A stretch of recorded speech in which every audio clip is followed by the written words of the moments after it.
currently on the way to our city's library so I can open a library card and hopefully rent out some books. I feel like I've been not giving my brain educational content recently, so hopefully this does something. If anything, if I can't find a book that I want to read, then I'm gonna rent maybe a baking book or like a cookbook.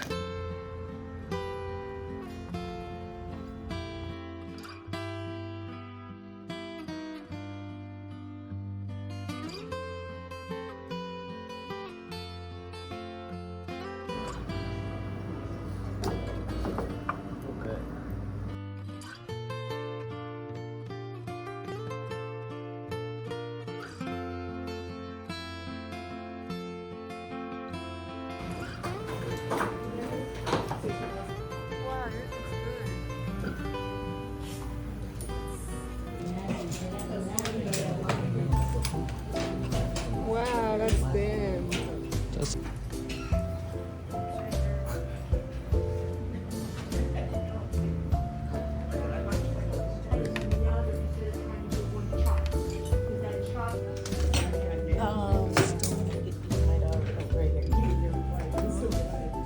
Might be the wrong clear though.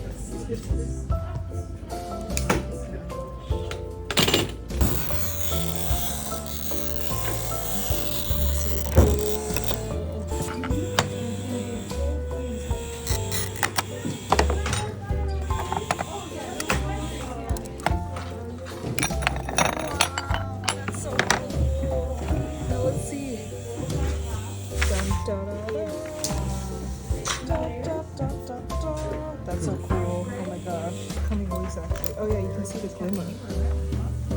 Oh yeah. Oh yeah. It's coming right off. Haha. Ooh.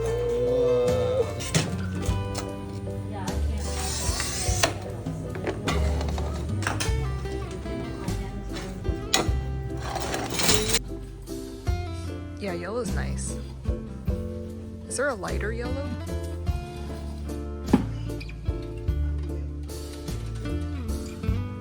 Yeah.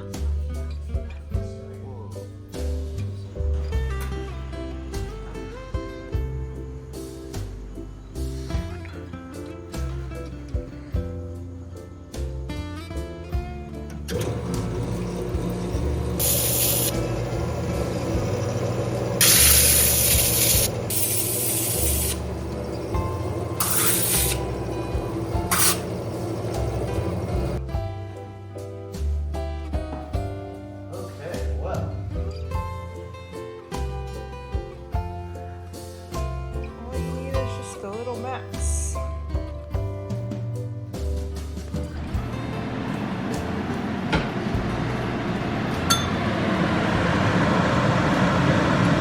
This October is so dry. The past few days have been at like a set, what'd you say, like 0 to 8% humidity, which is unusual because typically we're at like 30%, 50% humidity. So my eyeballs, oh my. It feels like what I told David the other day is it feels like when you've been crying for like 6 hours and then you stop crying, but then your eyes are just like so parched. We've also been eating hot pot with this, it's actually for spring rolls, like the peanut sauce that comes with spring rolls. So we kind of made our own homemade recipe. We just followed some random Google recipe. David had the bright idea though of eating it with hot pot, because typically there's like a bunch of sauces when you're eating hot pot that you dip your meat or like pretty much any of the condiments, or you dip any of the substances into the sauces, and we didn't really have many hot pot sauces, so David just was like, why don't we just put it in the spring roll peanut sauce. And I can't not eat hot pot with this. Did I mention this is also like our 8th or 9th time eating hot pot? So if y'all just want to do the math really quick with this, we spent around like $100 to get all of the hot pot ingredients, probably more like 110 now because we restocked on some veggies. But, and that was us not even trying to be conservative with the type of meat quality we were getting. We got some really expensive cuts and really expensive meat. Anyways. All experiments. Yeah, right. This is for research purposes. Anyway, so we spent $100 around, but this is our 9th meal eating hot pot. 9th meal in a row, by the way. Except one day we didn't because we were at a wedding all day. Anyways, okay, so my point being is if we've been eating hot pot for 9 meals now and we spent like $110, that's something around like $10. Let's just say it's like $12 per hot pot meal between the both of us. So it's like, you can think of it as like $6 each. Compared to if you go to like those even low end cheap hot pot places, so they're at least gonna charge you $25, and then on top of that you have to do tax and tip. So you're probably looking at a good like $30, $32, $35 when you eat hot pot out. And honestly, I feel like our quality, aside from the broth, we haven't figured that out yet, is essentially the same thing. So we've saved, what's $35 times 9 meals? Let's just round it up to 10. 35 times 10 is $350, and we've spent $100. So we saved $250. Girl math. Would you agree? Yeah, let's do it again. What did you do? How did you do the math? So you would eat like $35. Oh no, I didn't double it. Yeah, I was gonna say you gotta double it. You're right. Okay, so it's more like $70 a meal because we're eating for the both of us. 70 times 9, $630. We spent $100. So actually, we've saved $530. Wow, that's insane. So some of you guys are probably like, whoa, like you've been gone for this long. Why is the first clip that you show you just eating hot pot? I thought this was a home renovation series. Well, it is, but we haven't done anything. So What do you mean? We fixed the tub vent. yeah, okay, actually we did do stuff that were PRV. yeah, minor renovations. So we fixed the PRV, which is a pressure release valve, pressure reducing valve. I keep saying pressure release valve. Yeah, I do too.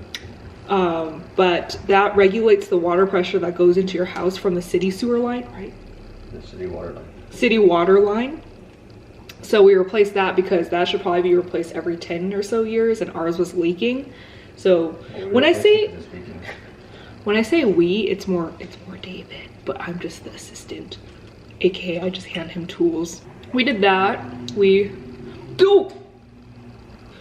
Okay, next thing we did is we changed the guest bedroom bathtub faucet, as in David did that as well, and I just assisted. But yeah, that one was the tub spout. The tub spout. That one was also leaking. What was you were saying? Because it was a faulty. No, it was just hex calcium buildup. I didn't actually look at but I think the O-ring was leaking from the which my guess is that it was. But anyways, moral of the story is, let this be your push or your extra motivation. If something is leaking, if it's like in your tub or in your shower, just handle it now, because it could be a definitely bigger problem in the future. Like what the previous tenant did is they just left this situation unattended for a really long time. Water started seeping into the wall, and so the wall started to bubble because of the soaking of the water or the moisture in the wall, in the air and in the walls, that our paint just straight up was chipping or peeling off, not even chipping off. And then that could be a bigger issue too, because you don't want like still water to be in your walls, because then it could be a mold issue, and then that's a bigger issue because it's difficult to get rid of mold. So anyways, let's just this be your push. What else did we do recently? Nothing, that's it. We've just been eating really good lately. That's We I'm made being the honest. benches. Oh, and then yes, and then we made the benches.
You know, cute little ant trap with the Christmas tree.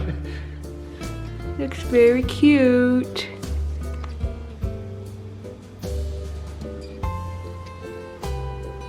Okay, time to go to sleep. Enough entertainment for tonight.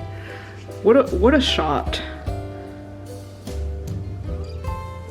Now that we're going into our 6th month of living here. It's officially the 6th because it is November 1st and we started renovating / moving in June 1st. It was crazy because it was like just the summer. I felt like in a blink of an eye it was the summer, and then now it's like we're going into winter season and we have like the Christmas tree up and everything. And anyways, I thought I would share some like helpful tips that we do. You can call them sustainable tips. Honestly, this is just kind of like how we do things, and more importantly, how it works for us. So the first thing I want to show is, so we do a little like mini whiteboard. Basically, this whiteboard has all the items that are in our fridge. You can be like tucking things away in the back of the fridge, and honestly just like tucking things away in like nooks and crannies of the fridge. And then months later or weeks later, you might not even realize that you even bought that item. And by the time you discover that you have it, it's gone bad. So this is kind of like an active document, if you will, or active way of documentation of all the things that are in this old fridge. I think for me personally, I really enjoy this method because it's like your way of gamifying it. So like, as we're checking off or using things to cook dinners and lunches, I can like check off the ticks. Not all of them have ticks because, for one, like carrots, if you're buying a bundle bag, it's kind of like hard, and I'm not anal and psycho like that. So some I do, like for example, bell peppers usually come in like a pack of 6, or you get them individually, so it's very easy to check off in that way. Same with the meats. I find this very important for meats because how we store our meats is we get them at bulk from Costco. So let me show you. So we get them in bulk from Costco, and then we like start to separate them in little bags. Here's another helpful tip. If you want to not use so many bags, just store it in a single bag, but kind of like twist it in and of itself. And then in this way, it's not touching, so it's not a huge pain to separate when if you're only cooking with one portion per se, for example. So yeah, but what I'm trying to get at is like, when you see all of these things in like this amalgamation, you can't really tell or discern which protein is what, especially if you're like putting them in these like plastic produce bags. So that's where this really comes in handy. The second reason why we really enjoy using this method is because we usually eat at this bar stool. So directly in front of me is that whiteboard, and so while we're eating dinner or lunch or whatever, we can usually look at the whiteboard and plan our next meal, or based off of what we have available. So it's kind of like a very proactive way to not only reduce food waste, but also might kind of make cooking a little bit more fun, kind of like gamifying it, but also just, it's like for us, it's a very productive use of time, because while we're eating, we typically don't like watch things, we just like talk to each other. So when we're talking to each other, we're usually discussing actually the next meal. And so it's perfect because it's right in front of us. The second thing that we do is still circulating around the fridge. So let's turn you around.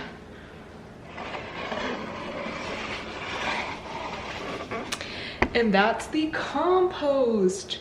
I'm pointing here because it's in the freezer, but our compost bin is right here. And if you think composting is really fussy, I honestly don't blame you. It is very, very, very fussy, and especially if you're not really into gardening, or you don't really have or see the use for it, if you don't need soil or fertilizer or anything like that, I can understand why you don't think composting is why you don't prioritize composting, but now, at least in the LA County, composting is now accepted in the green bin. So green bins used to be just like leaves and yard waste, but now you can actually put compost in there.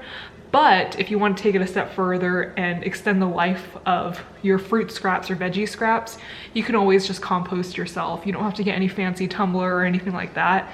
You can honestly just do it, dig a hole in the ground and maybe get some worms so it can decompose faster.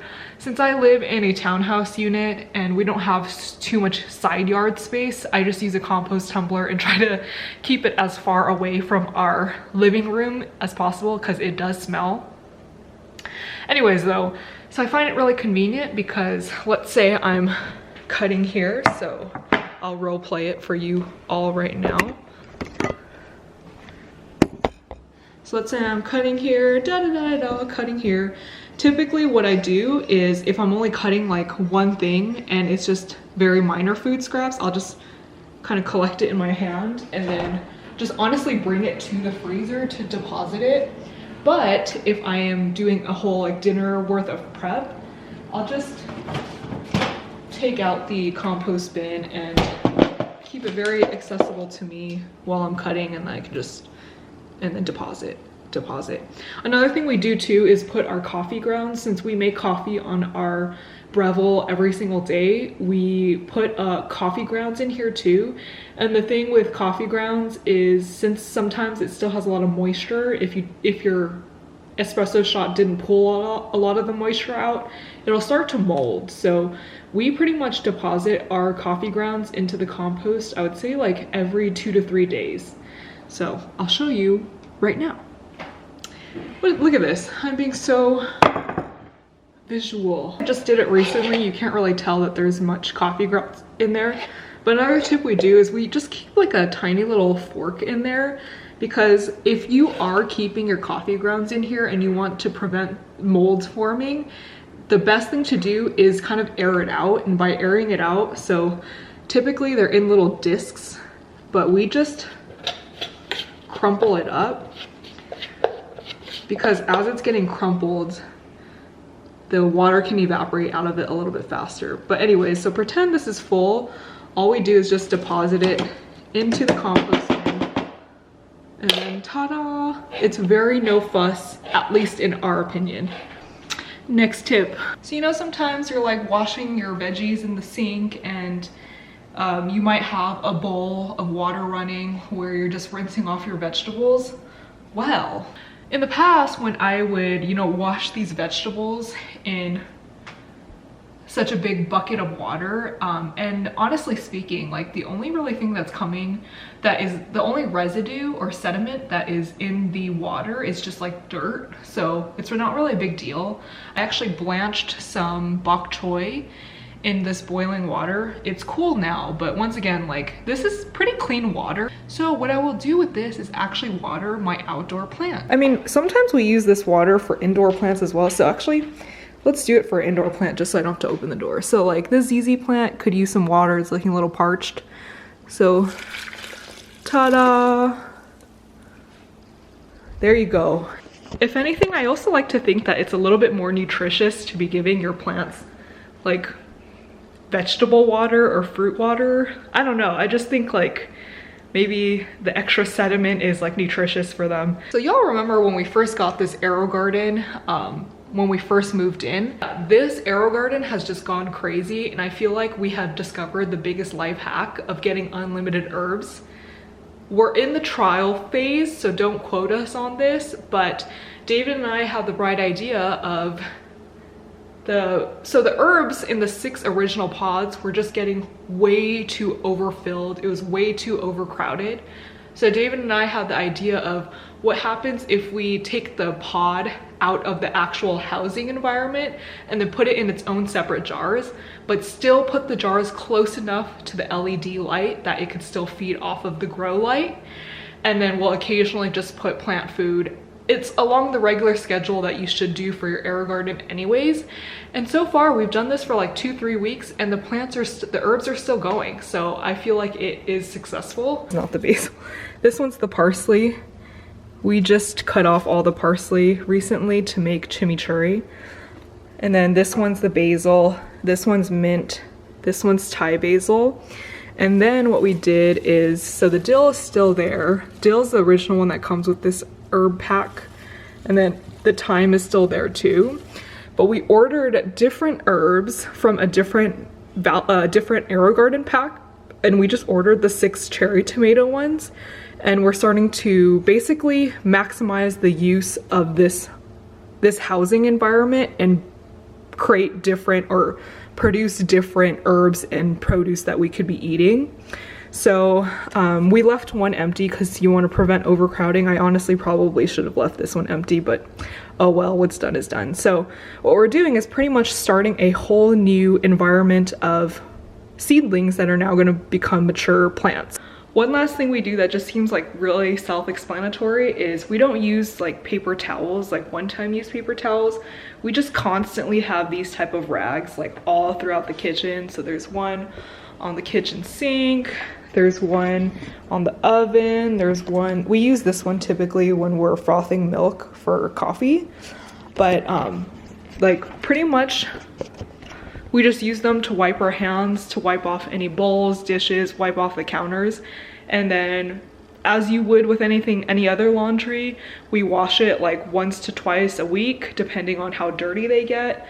But yeah, like I physically try to restrain myself from using paper towels. Like we actually have them tucked away over there. So it's like really out of reach, because I think like once paper towels are within reach, it's just so attractive or so tempting to use. But then when they're like not within reach, it's actually, it's so simple to forget about using them and just use paper towel, or just use like regular towels. I just thought those are pretty helpful tips.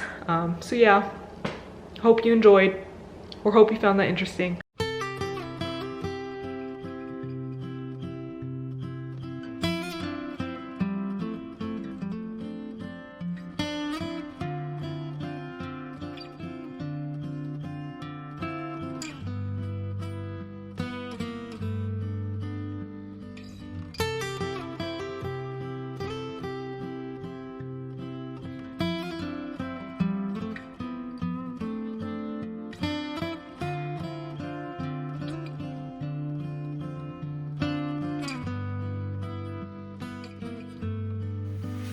Oh yeah, with the PVC. Oh yeah, another one could easily fit. And then this is where all of the big coats are. Oh yeah. The boots, big shoes, more room for more shoes. This side is more shoes. And then new and box shoe. And then bags and accessories, some antique stuff. And then over here is now the shipping wall. Used to be all the bins were here. And then David had a bright idea of just using a piece of wood to secure this better to do all my shipping on. Because I typically fold things on top of the lids of these bins.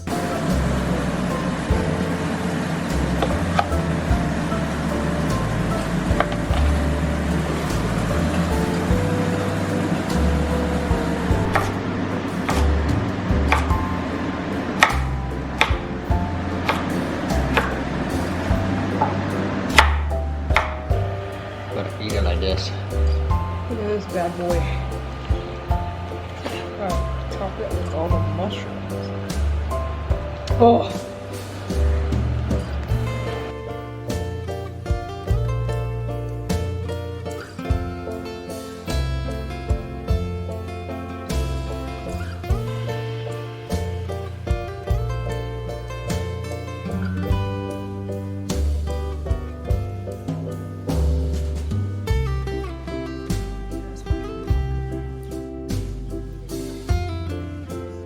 Did our own version of McDonald's sausage egg McMuffin.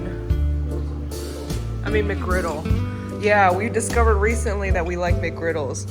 We even have the salsa packets, just like McDonald's. The only difference is this is not gonna cost us 20 bucks. McDonald's has gone crazy expensive. So just imagine this, but just stacked in a sandwich.